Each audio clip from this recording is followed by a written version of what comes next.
Hi යාළුවනේ ඔයාලව අදත් මම මගේ channel එකට ආදරයෙන් එකතු කරගන්නවා. අද මම ඔයාලට අරන් ආවේ අපේ පුතාගේ පළවෙනි train trip එක.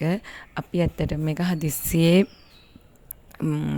යන්න තීරණය කරේ මයි අපේ නංගිගේ හස්බන්ඩ් එක්ක. පුතා කවදාවත් train එක ගිහිල්ලා නැති නිසා කොරෝනා නිසා අපිට යන්නත් බැරි වුණා. ඒ නිසා අපි ඉතින් එකපාරම හදිස්සියේ හිතලා ඇල්ලට ඇවිල්ලා ඇල්ලේ ඉඳන් ඔහියට යන්න තමයි හිතුවේ. ඒ ගොඩක් වෙලා යනවා වගේ නම් මගින් බහින්න තමයි අපි තීරණය කරලා ඔහියටම ටිකට් එක ගත්තේ. 3rd class ටිකට් එකක් තමයි අපිට ගන්න උනේ. මොකද අපි කලින් බුක් කරලා ආවෙත් නැහැ. හිතුවටත් වඩා ට්‍රේන් එකේ ගොඩක් සෙනග වැඩි වුණා. පෙට්‍රල් ප්‍රශ්නෙත් එක්ක හැමෝම දුර ගමන් යන්න ට්‍රේන් එකේ නිසා අපිට ඉඳ ගන්නත් හම්බුන්නේ නැහැ. ඒත් අපි පුළුවන් විදිහට අපේ ගමන එන්ජොයි කරා. ඔහියට ගියාට පස්සේ ඔහියේ අපිට ඊළඟ කෝච්චි එනකම් පැය දෙකක් විතර ඉන්න වුණා. ඒ වෙලාවේදී අපි මොකද කරේ? ඒ පැය දෙකමාරේ අපි මොනවද කරේ කියලා.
අද අපි ආයිතිනේ සයන්ගේ ෆස්ට් ට්‍රේන් ට්‍රිප් එකත් එක්ක. මෙන්න ඉන්නවා සයන්, මෙන්න සයන්ගේ බාප්පා ඉන්නවා, ප්‍රසන්න, මෙන්න පුංචි ඉන්නවා. හයි යාළුවනේ. අපි ඇල්ලේ ඉඳන් ඔහියට තමයි ආවේ. මේ ඔහියේ ඉඳන් යකාගේ මොකද්ද නංගි? යකාගේ පඩිපෙළ බලන්න යනවා. යකාගේ පඩිපෙළ බලන්න යන්න පුළුවන්. ඊළඟ ට්‍රේන් එක තියෙන එකමාර. ඉතින් කරන්න දෙයක් නැහැ. අපි රොටියක් කාලා එතකන් අපිට කම්මැලි. ඉතින් අපි මේ පාර දිගේ ඇවිදගෙන යනවා. පොඩි ගඟක් තියෙනවා කිව්වා. ඒකත් බලන්න. යකායි පඩිපෙළ යන්න වෙලා මදිනේ. ඒකට පැය කිලෝමීටර් 4ක ගමනක් කියලා. කිලෝමීටර් 4යි එන්නයි 8යි ඔක්කොම 8ක් තියෙනවා. ඒකට වෙලා මදි නිසා අපි ඉතින් ඒක යනවා. හරි බයි බයි. බයි. කරන්නේ. ඒ ඉතින් මට තියෙන්නේ දැන් මෙයාලගේ පිටිපස්සෙන් වීඩියෝ එක අල්ලන් යන්න. ගොඩක් අය කෝල් කරලා මෙන්න තාත්තිගෙන් කෝල් එකක් ඇවිල්ලා සයෝන්.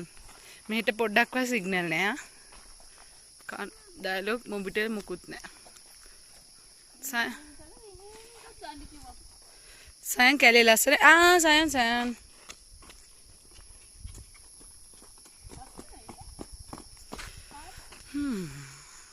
අපි ඉතින් කොච්චි ඇවිල්ලා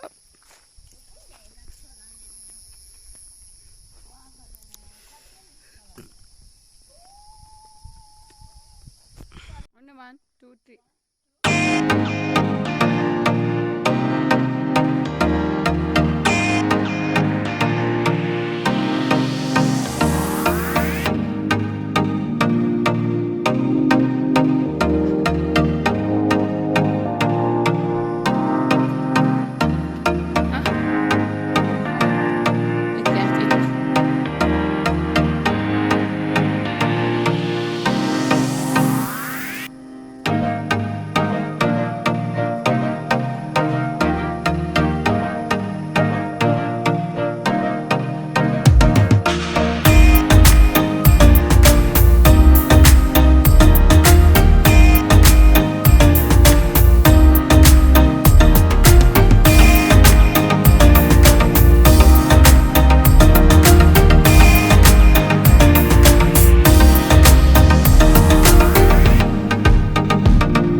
ඔතනින් හැට පස්සේ ඉවරයි.